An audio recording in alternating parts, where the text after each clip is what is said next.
Aklat ni Apostol San Pedro.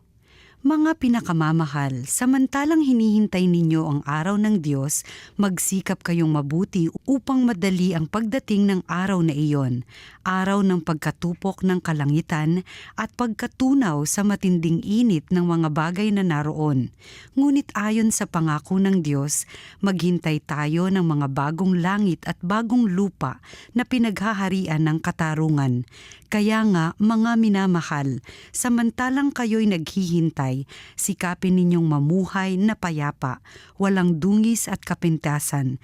Alalahanin ninyong kaya nagtitimpi ang Panginoon ay upang bigyan kayo ng pagkakataong maligtas.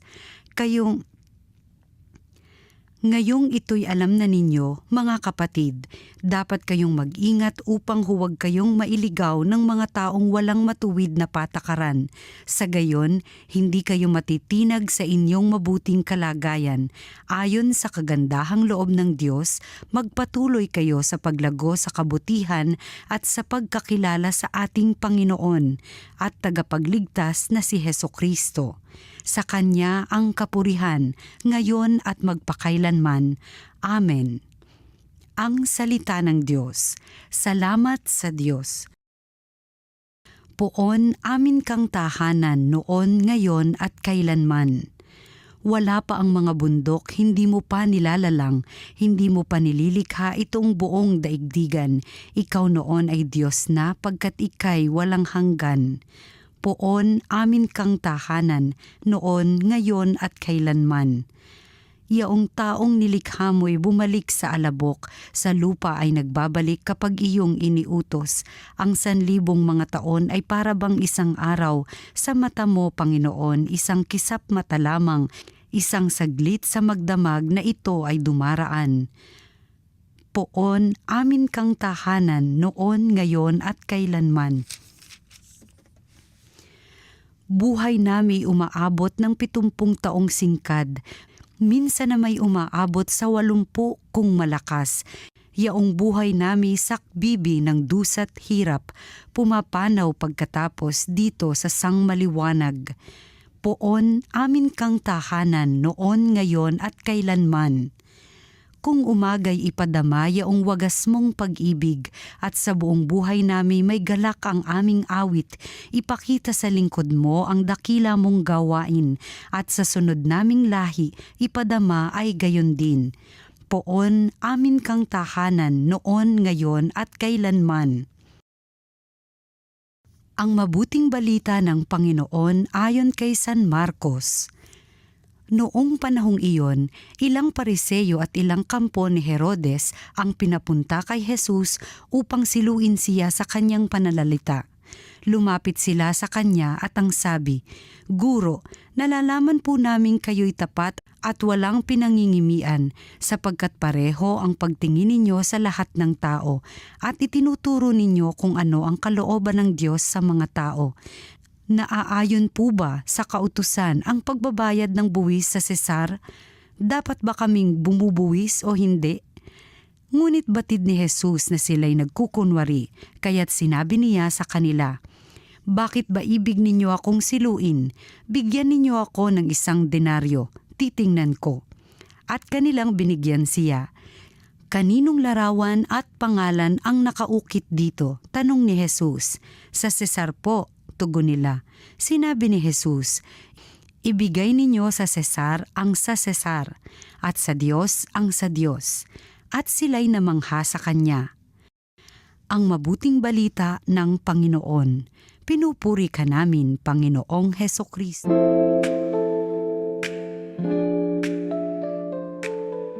Magandang araw mga minamahal naming kapatid kay Jesus. Ako po si Father Paul Acome from the Archdiocese of Manila. Halina po't samahan natin ang isa't isang magnilay sa salita ng Diyos, salita ng buhay. Madalas po sa ating buhay, nararanasan natin na para bang sumasayaw po tayo sa pagitan ng dalawang magkaibang mundo. Sa isang banda, nariyan yung ating mga pang-araw-araw na schedule, bayarin, listahan, mga bilihin, yung mga kailangan nating gampanan na parang walang katapusang obligasyon. Lalo't higit sa mga makabagong buhay natin, no? Lagi tayong may ginagawa.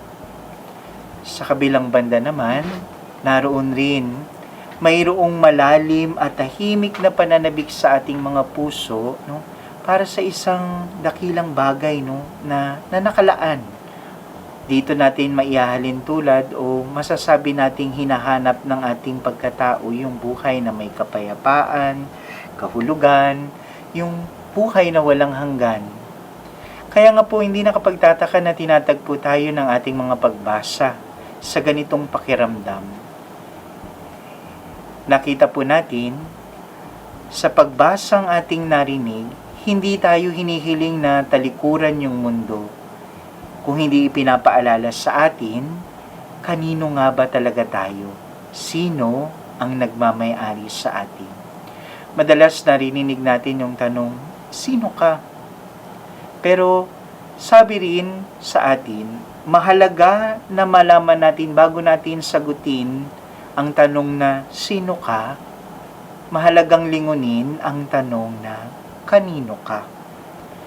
Because belonging precedes performing. Sa mabuting balita na narinig natin, sinubukan ng mga pinuno ng mga saserdote, no, na hulihin si Jesus sa pamamagitan ng isang tanong. No? Inaasahan nila na mabubuwal si Jesus tungkol sa tanong na pagbabayad ng buwis. Si Jesus, gamit ang kanyang talino at alas ng kaisipan, no? Humingi siya ng isang barya at nagwika. Kanino ang larawan na nakasulat at nakaukit dito? Sumagot sila, kay Cesar po. At dito binitawan ni Jesus ang tanyag na pahayag. Ibigay ninyo kay Cesar ang kay Cesar at sa Diyos ang sa Diyos. Isipin po natin, no, yung isang simpleng barya, may tatak ito at muka ng pinuno upang ipakita na pagmamay-ari niya ito, na bahagi ito ng kaharian. Kaya nga, ngayon, ang paanyaya rin sa atin, tingnan daw po natin ang ating mga sarili. Sapagkat hindi na natin kailangan lumayo. Kahit sa aklat ng Henesis, no, ipinapaalala sa atin doon nilikha tayo ayon sa larawan at wangis ng Diyos. Kung atin pong siseya sa atin, pinapahiwatig lamang sa atin na ang ating pera, no, yung ating mga pinagkakaabalahan, yung ating mga makamundong responsibilidad ay marahil may tatak ng mundo. At dapat natin itong harapin ng may katapatan. Ngunit ang ating puso, ang ating kaluluwa, ang kaibuturan ng ating kalooban, maging ang ating tadhana, ay nagtataglay ng tatak ng Diyos. Kapag sinusubukan ng mundong sabihin sa iyo na ang halaga mo ay sinusukat lamang ng laman ng iyong bank account o yung pagiging productive natin, no?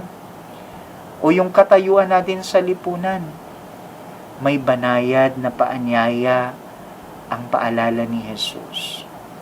Ang mga bagay na iyan ay sa mundo, pero ikaw ay para sa Diyos. Kaya, kung sisiya sa atin, maganda ang paalala ng unang pagbasa, no? Ang Diyos matiyaga tayong inaantabayanan at inaakay. Sinabi sa unang pagbasa, sabi ni San Pedro, tayong lahat ay nag-aantay sa isang bagong langit at bagong lupa. Ngunit, dapat maakap natin ang disposisyong ito patungkol sa Diyos. No? Ituring ninyong kaligtasan ang pagtsatsaga ng Panginoon. Claim it that the patience of God is our salvation too. Nabubuhay tayo sa isang mundong ayaw ng mag-antay. No? Gusto natin lahat instant noodles, internet, results. No? Kapag nagkamali tayo, inaasahan nating mabilis rin yung parusa. Ngunit pagdating sa Diyos, no, sa kanyang pagkilos, sa ganap na pagkilos ng Diyos, magkaiba ang takbo ng panahon. Ang nais ipahiwatig sa atin, ang pagtsatsaga ng Diyos ay hindi nangangahulugang wala siyang pakialam. Yung pag-akay sa atin, yung pagiging maawain niya, ito'y bunsod ng dalisay na awa na nais iparanas sa atin. Hindi siya tumitingin sa ating kapintasan upang agad tayong husgahan. Sa halip, siya ay nag-aantay, nagpapalugit, at binibigyan tayo ng panahon para magbago at lumago. Kaya nga po parang tuwing umaga, no, laging sinasabi ng kaklase ko, every gising is a blessing. No? Pero ito po'y patunay ng pagmamahal ng Diyos. Para bang sa bawat pagbubukang liwayway, sinasabi sa atin ng Diyos ang panibagong araw na ito. No? Ito ay araw na maaari tayong magsimulang muli. No? Hindi ako sumusuko sa iyo. Ang paghihintay ng Diyos ay hindi para sa pagpataw ng parusa. Ito'y ang banayad na pag-akay niya sa atin sa kanlungan ng kanyang biyaya. At panghuli, mga minamahal kong kapatid, mahalagang tingnan rin po natin yung ang katatagan ng ating kalooban ay hindi naman dapat lang matatagpuan sa mistulang pagiging perpekto. Nais banggitin sa atin na ang paglago, kasama roon yung mga pagkakataon na tayo'y magkakamali at madadapa. Pero mahalagang bumangon muli. Natapos po ang sulat ni Pedro sa parehong babala at paanyaya. Sabi niya roon, lumago kayo sa biyaya at pagkakilala sa ating Panginoon at tagapagligtas. Kung papansinin natin, hindi niya sinabing maging perpekto kayo agad o huwag kailanman madadapa. Ang sabi ni Pedro, lumago. At ang paglago ay nagsisimula kadalasan sa kaguluhan. Kung susubukan nating magtanim, alam mo na ang halaman ay hindi lumalaki sa isang perpekto at tuwid na environment. Madalas may putik, may mga insekto, at kung minsan may mga natutuyong dahon. Pero ang sinasabi lamang sa atin, mga minamahal nating kapatid, ang tunay na katatagan ng isang taong na lumalago, ay hindi nagmumula sa perpektong pananaw o sa isang buhay na walang problema. Nagmumula ito sa bawat araw at unti-unting paglago sa biyaya ng Diyos. Kapag pinipili nating patawarin yung mga taong nagkulang sa atin, lumalago tayo.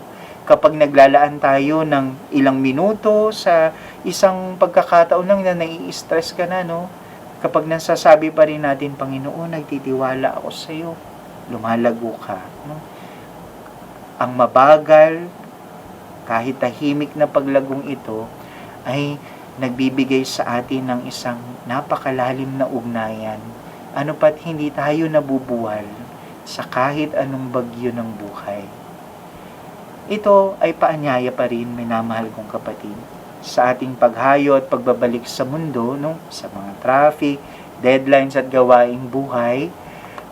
Baunin po natin ang mga pagbasang ito bilang angkla sa ating mga puso. Hayaan natin, na ang Diyos ang magpaalala sa atin. Naway humayo tayo sa mundo, bumalik tayo sa mga bagay na pinagkakaabalahan natin ng may kapayapaan at magawa nating masabi, hindi lang kung sino tayo, bagkus kung kanino talaga tayo. Amen.